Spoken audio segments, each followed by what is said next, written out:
The indie author revolution has been around for more than a decade, but we indies continue to push the boundaries of what we're capable of. From getting over initial prejudices to staring down perfectionism and author imposter syndrome, we've become a force to reckon with. Indie authors now wear more hats than ever as we strive to create a career full of meaning, prosperity, and potential. We've juggled the demands and continue to be rebels in the face of adversity. Now, after years of hearing the shouts of hustle and grind, we indies are rebelling again. Gone are the days of publishing a book a month until we drop, and in its place are the seeds of a better way to rapid release. A way that feels incredible as we build a sustainable, lifelong author career that not only increases our visibility and royalties, but it's all done with intention and ease. If you're ready to buck the system and become the visionary authorpreneur I know you're meant to be, you've come to the right place. I'm Carissa Andrews, international best-selling indie author, and this is the Author Revolution podcast.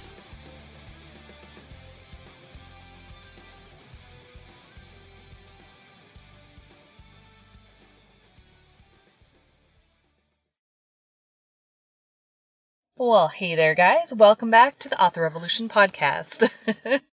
As we're coming into September, and I think I mentioned it maybe last week, I can't remember for sure, but September for me is always kind of returning to home kind of feeling, because my birthday is September 3rd, and the whole Virgo vibe gets me into this mindset of reinvention, of coming back to my core values, of understanding what it is I'm really after, of wanting to do the things that I am meant for, to be better at what I am trying to be about, all of those things, right?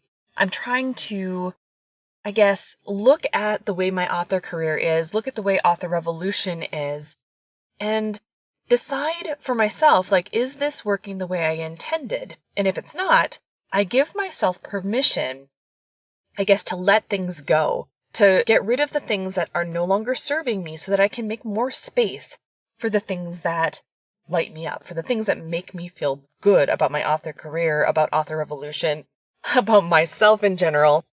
And so today I want to talk about becoming the phoenix, what that means for us authors, because I think letting ourselves burn down to the ashes and then resurrecting ourselves, it's such a great metaphor for allowing ourselves to let go of the past, let go of maybe past failures, let go of maybe past disappointments, and allowing the new and the fresh and those really clear eyes of intention to shine through, because it's now that we're trying to evolve. It's now that we are embracing our destinies. It's now that we are evolving into the person, the author, the individual that we want to be, right? The past really has no bearing. It never does. But sometimes we just really need to symbolically, I guess, burn ourselves to the ground, say the past is over, everything that we've done up until this point is done, and move forward with a new lens, a new set of eyes, a new perspective on life. And so I want you to be thinking about, is your author career working the way you wanted it or the way you intended when you first started? And if it's not, is there a way for you to just burn it to the ground and become the phoenix rising from the ashes? Are you capable of just taking a look at everything you've done, all the things that you have accomplished, and allowing it to resurrect itself, to change, to reinvent it? Here's what I'm talking about. I have 10 different tips, 10 ways to be the phoenix author, to allow yourself to evolve, to become better, to level up in new ways that you didn't even really think you could do because you're so busy maybe being wrapped up in the momentum of what you're trying to accomplish, all the things you're trying to write, and you haven't stopped to really think about the things that you've already done and how you can resurrect it or how you can reinvent it. Because we authors, we're constantly working and we're constantly in this motion of doing things, right? But at a certain point, you can stop, take a look at all you've accomplished. And if it's not working for you, it doesn't necessarily mean none of the things that you've done up until this point are working. It could just mean a reinvention. It could mean taking a break from doing some new content to really leverage the content you've already created. So let's go over the 10 ways you can reinvent your author career and really embrace the destiny that is waiting and calling you, okay? Way number 1 is reinvent your covers. This is one of the quickest and easiest things. I know maybe some of you are saying it's not quick or easy, but it is one of the quickest ways to be able to shift the vibe of a previous set of content, a previous book, previous series, whatever, and get yourself more traction and more momentum on your books, right? When we first start out, covers are more about us as the author. Like it needs to resonate with us and the story that we think we're telling, and it has to have all these different elements to it, right? But as we continue onward and our career becomes more expansive, we start to understand our genre better. We start to understand the categories that our book's in better. We start to understand where we want to leverage the stories that we're writing and how we want them to fit into those categories or those genres. And so all of a sudden, the patterns of the types of book covers becomes more apparent, and the colors become more apparent. The typography becomes more apparent. So even if you're not designing your own covers, which I'm sure some of you are, understanding which designers know how to create covers in the genre that you're trying to leverage is so key. When I was trying to do all the different books that I've done in the past, right, and I was feeling stuck and I felt like things weren't working, the first thing I would tweak is the covers. So Pendamis has gone through one, like the entire series has gone through one full cover redesign. Oracle, on the other hand, I think she's had four different covers until I got to the paranormal women's fiction fantasy kind of vibe. It was like there was such a transition between all of those covers, and now she's really doing what I want her to be doing. But it took some time, and it took some experimentation, and it took me deliberately thinking about what genre do I want to leverage her in. Now, even though she's not technically a midlife paranormal story, she's not a midlife paranormal main character, she is 2,000 years old. I think she kind of qualifies for being, over the teenage realm, right? I wanted to leverage the vibe of that older, kind of more mature understanding of the world. I wanted her to have that. And as soon as I kind of shifted her vibe into that, boom, all of a sudden the sales picked up, the page reads picked up, and things started going faster, which was awesome. So think about your covers. Think about how can you tweak them into the ways that are going to leverage the genres that you're really trying to get after, those readers that you are really trying to call into you. Because those readers, they're always looking for new books, but they are very specific about what they're looking for. So if there is a type of book that they're looking for and your cover doesn't speak to them about being that genre, they're going to completely gloss over you because it's not the right vibe, right? Now, tip number 2 is rewrite your blurbs. So there are so many ways, like when we're first starting, sometimes we're just, throwing spaghetti at a wall and hoping it works, right?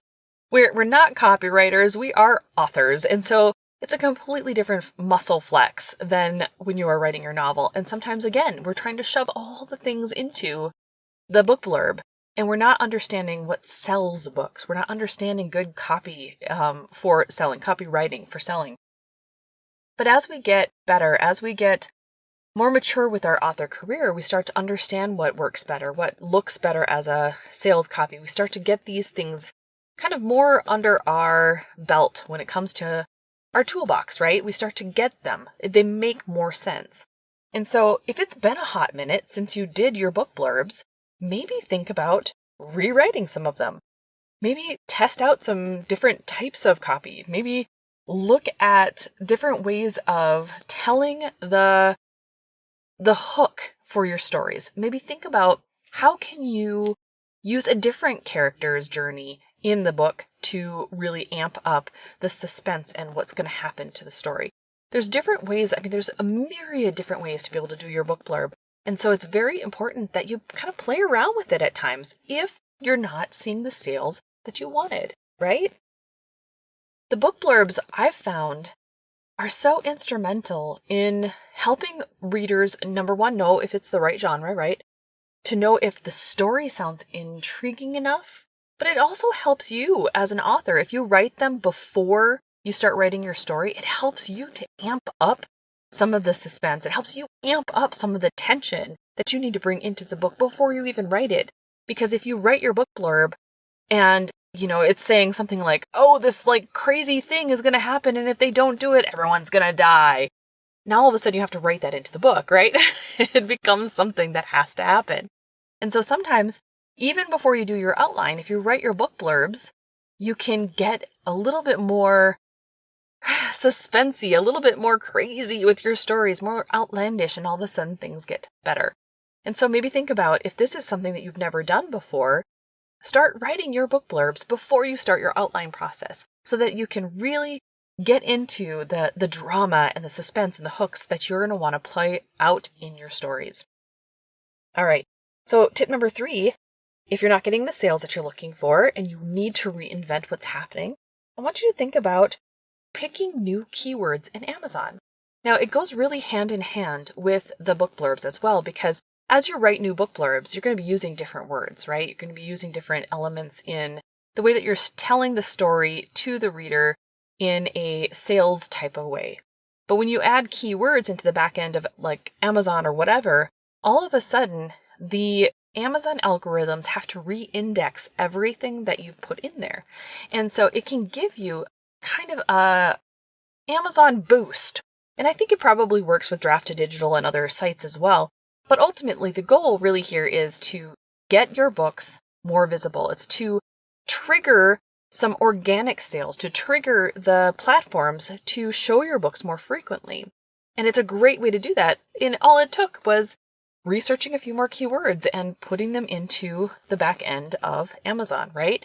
So if you don't have a platform like Publisher Rocket, which I highly recommend, it's a great platform, then I would do like my own searches on Amazon. Start typing in the search bar the beginnings of keywords of things that you think your readers are going to be interested in.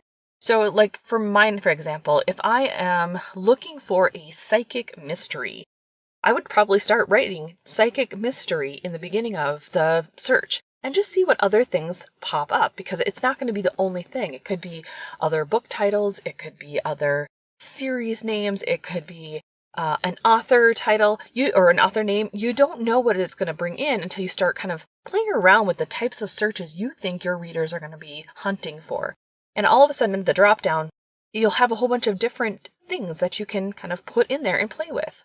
And it's really, really helpful to just see what others are searching for in order to amp up your own search categories, your own search keywords, and just test it out and see if you get more organic traffic that way. Now, another way to become the Phoenix is we authors, we get into this, we have so much going on, and so this is understandable, but we get into this rut when it comes to ads, right? Very many of us, most of us even, will go through these phases where we're creating ads, and then we just kind of let them do their thing. Hopefully they work. Hopefully they do what we're asking them to do, and we get sales from it, right? That's kind of hope and wish and prayer kind of time. But what if you start a process of creating new ads every single month? Maybe pick the second Tuesday of the month, where every second Tuesday of the month, that's the day you are going to create new ads. Get rid of any of the ads that weren't working as well. Look at the ACOS on Amazon, for instance, and nix anything that has over 200%, bin it right off the bat. Or maybe you are thinking about wanting to add in a different type of ad, or test out those video ads, or just put in a new brand ad and see what happens. Maybe you've got some new books and you need to run some new ads, period. Whatever it is, I want you to be thinking about adding in a new ad schedule, or adding in a new test ad schedule, or adding in an ad growth strategy where you understand that every single month you're going to add, let's say, $1 to your bid, to your daily bid, or whatever the case might be. Think about the different ways your ad strategies can come into play and do something that you haven't been doing in order to push past. Think of it kind of like working out, right? When you're doing workouts and you want to see growth in your strength or in your flexibility, you have to push yourself further than you were last week in order to see that growth and to continue the growth forward. So if you lifted 5-pound weights in week 1, in week 2, you're going to want to lift 8-pound weights. In week 3, maybe 10-pound weights. In week 4, maybe 12-pound weights. Do you see what I'm saying? So you're always incrementally upgrading what you're doing in order to continue the growth momentum forward. Otherwise, we stagnate and we feel like nothing is working. Well, of course, nothing is changing and growing because you're not actually pushing it to grow, right? So try some new ads. Okay, so tip number 5, let's talk about your brand identity. Now, this is a great way to be the phoenix, right? It's a great way to just burn it all down, start fresh, and do something over again. So if you don't feel connected to your brand, or if you don't feel like you actually have a cohesive brand, it's time to start thinking about maybe a logo for yourself. Or what colors do you want to consistently be showcasing as part of who you are? Like, what are your favorite colors? It should really symbolize who you are as an author. And so think about all the different ways that you can include those colors into your branding. Maybe you redesign your website and do something completely different with it. Maybe you shift around the way that your newsletter looks, whatever the case is. But I want you to think about your brand identity and how you can just change it all up.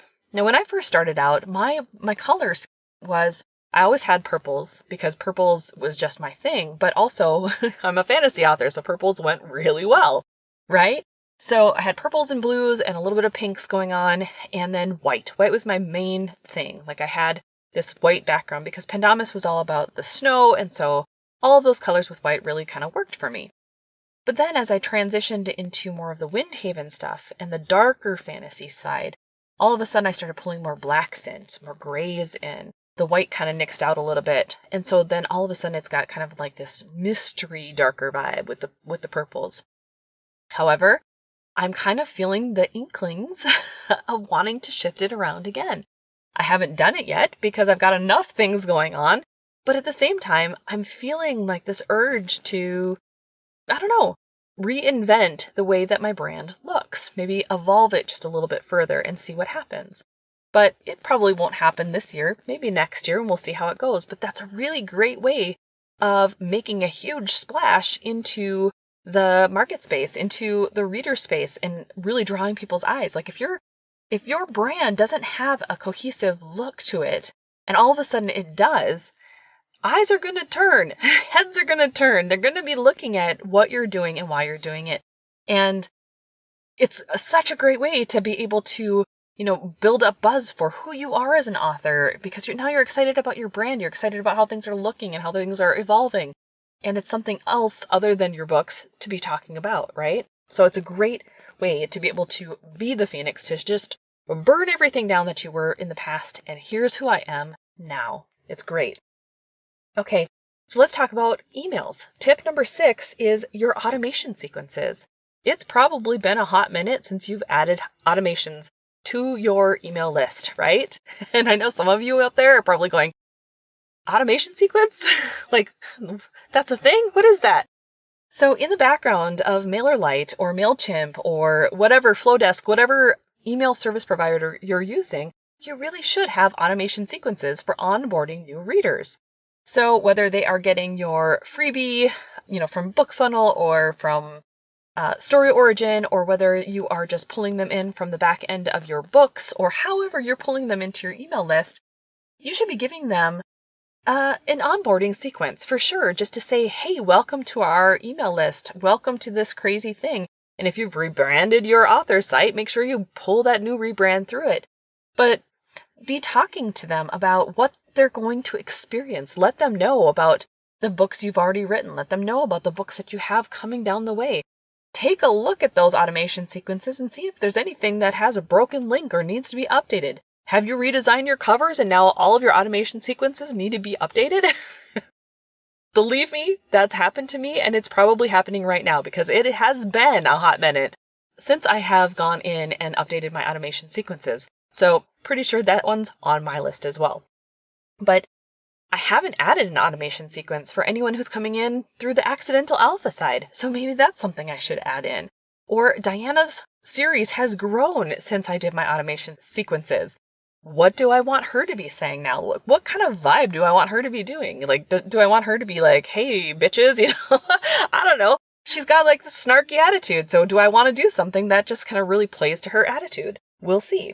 But take a closer look at your automation sequences. How can you really help your readers catch the vibe of the stories you're writing and catch the vibe of who you are as an author? It's so important to continue to let your brand's assets evolve with you so that your readers can see who you are now instead of who you were in the past. Now, another great way to be the phoenix and to reinvent yourself is the way that you handle your social media. So this is tip number 7, the way you handle social. Maybe in the past you hated doing video. Maybe in the past you hated doing social, period. Maybe in the past you did all the social and you're getting burnt out. Whatever your social strategy is right now, take a closer look at it. What do you feel called to do? Do you feel led to do TikToks? Do you feel led to slow down on your social? Do you feel led to allow ads to be more of the social strategy for you versus the actual posting of the social strategy? Because let's face it, Facebook and TikTok and Twitter and all these places, they throttle your views anyway, unless you are using their ad strategies. And so if that's the case, then how do you go about leveraging ads in order to be seen more visually? I know we authors, we have this kind of stigma against spending money just to be seen because we should be seen anyway for being on this platform.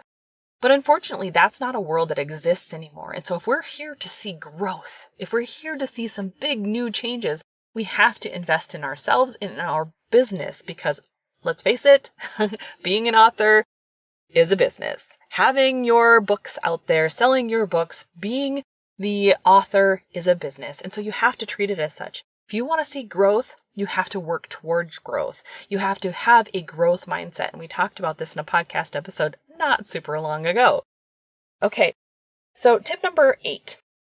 I want you to revisit the places that you visit. And what do I mean by that? Now that COVID is not as big of a deal, thankfully, knock on wood, it's not as crazy. We have a lot more book signing opportunities. We have a lot more conferences we can attend. We have a lot more ways that we can connect with our community that we haven't been able to do for, a hot minute. Again, it's been a crazy couple of years. And so I want you to be thinking about what can your outreach in the real world evolve into? What can you do that's different from what you've done in the past? Can you attend a conference in Vegas?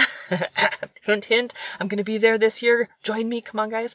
Or can you add in a book signing that you have never done before that's a couple of states over? Or can you just go to a book signing that's in town? I have 2 book signings that I'm doing that's in town. It's not even a real, it's not a book signing either. It's a craft fair, guys. I'm going to 2 big craft fairs, one that's in the fall and then one that is getting close to Christmas time, because I know that in my community, we have no bookstores, one bookstore. Okay, I have to be fair. There's one bookstore that's amazing, but it doubles as a used bookstore and a metaphysical shop of all things, right? Super cool bookstore, but it doesn't have as many things as a normal bookstore, like a Barnes and Noble would have. It's got a very select group of books. And so when people are out shopping for Christmas gifts or whatever, they tend to go to these big craft fairs to get unique things for their friends and family for Christmas. And so I go there to share my books, and I usually earn quite a bit.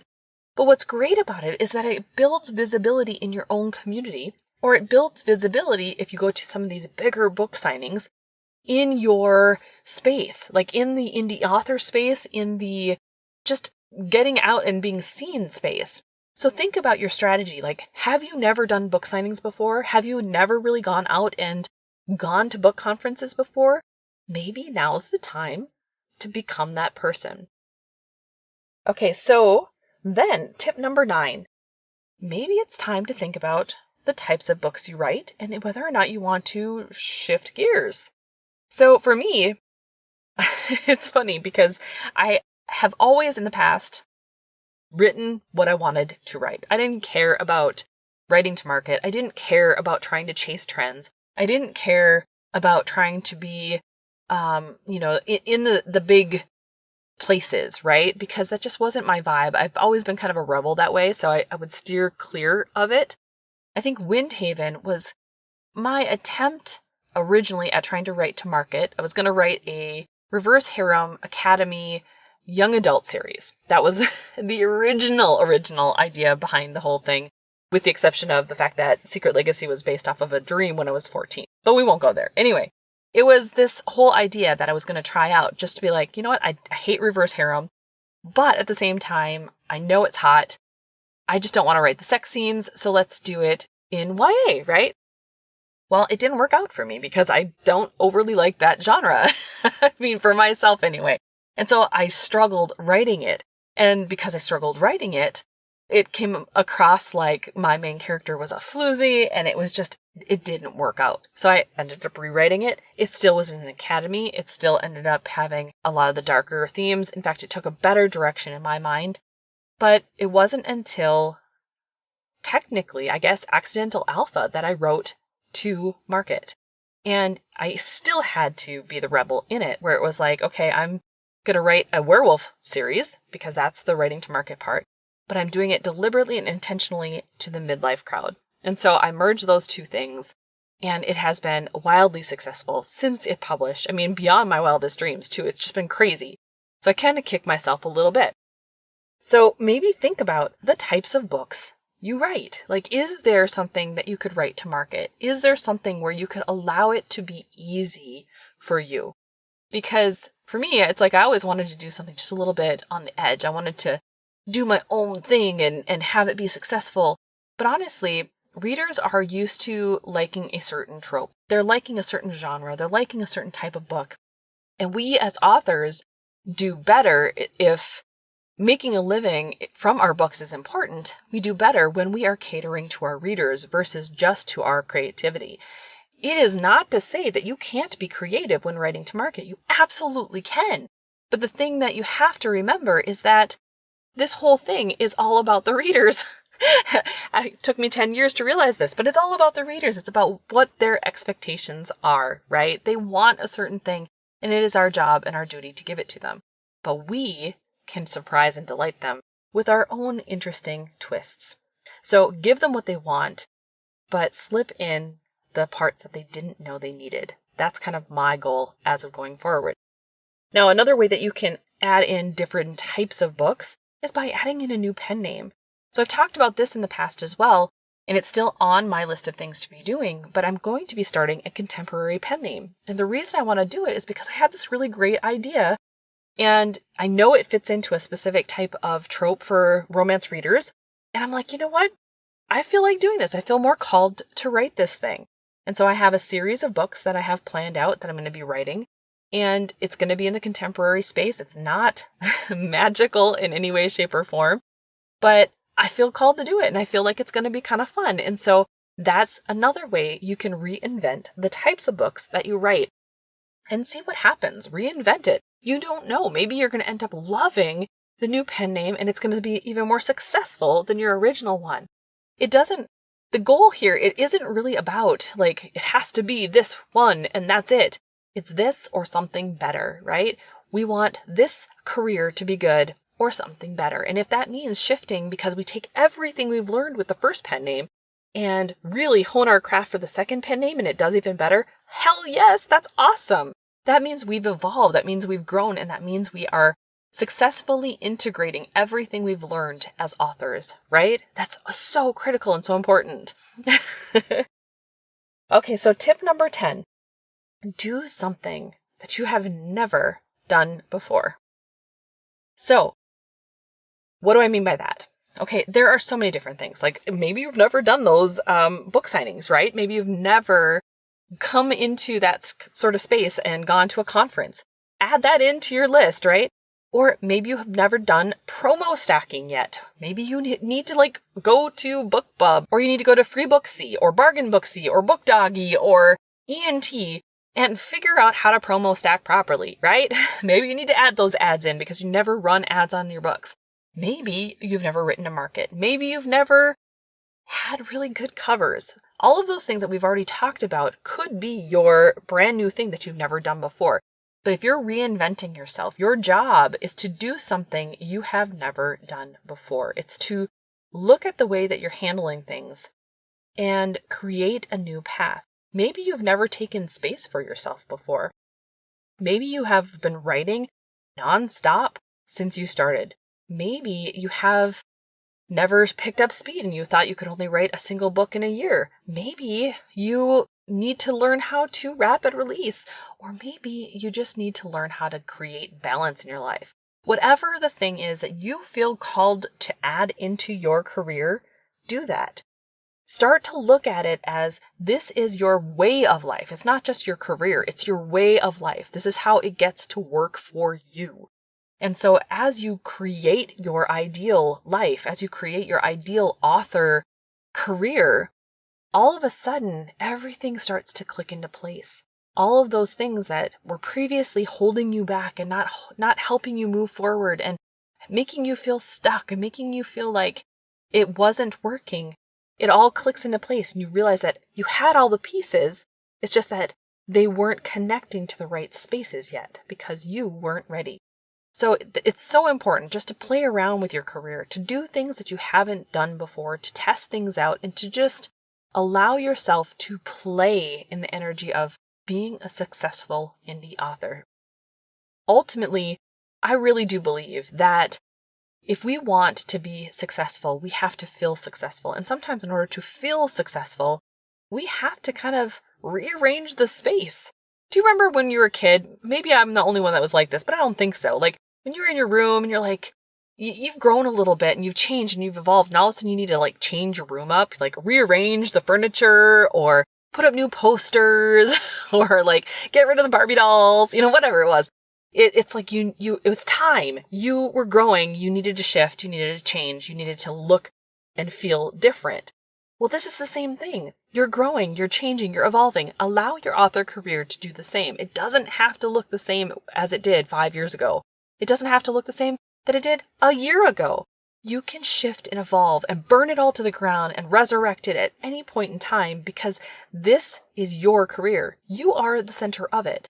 And everything that you do is still centered around you. So it's so important to allow yourself to become the center focal point of your career and let your books, your covers, your experience with your books play in the energy of who you are becoming. And it's totally okay. Your readers will follow you. Your readers will understand. Your readers are there for the long haul. And just keep reminding yourself of that fact. You are here to delight them, to scare the shit out of them, to make them happy, to entice them into feelings they didn't know they had. Whatever it is that you're trying to evoke from your readers, you're here for that job and they are here to follow you for it. Okay? Well, my friends, that was my rant for this week. I don't know if it's a rant so much as that's my ode to evolution, I guess, that we are here to evolve into more, that we are here to become, do, and have more. Because all of these things, when they lock into place and click in place, all of a sudden our careers feel so much more satisfying. And I think we're all here for that satisfaction. We're all here to have a career that just makes us feel really good. And where our books not only make us feel good, but our readers make us feel good because they love what we write. We're here to just really enjoy our life, enjoy the process of bringing these worlds to life too. You know what I mean? All right. Well, if you'd like to get the transcript to today's podcast episode, head over to authorrevolution.org/147 and you can download it there. And in the meantime, I hope you enjoy the rest of your week. I hope you have a wonderful last day of August if you're listening to this when the podcast airs. And go forth and start your author revolution.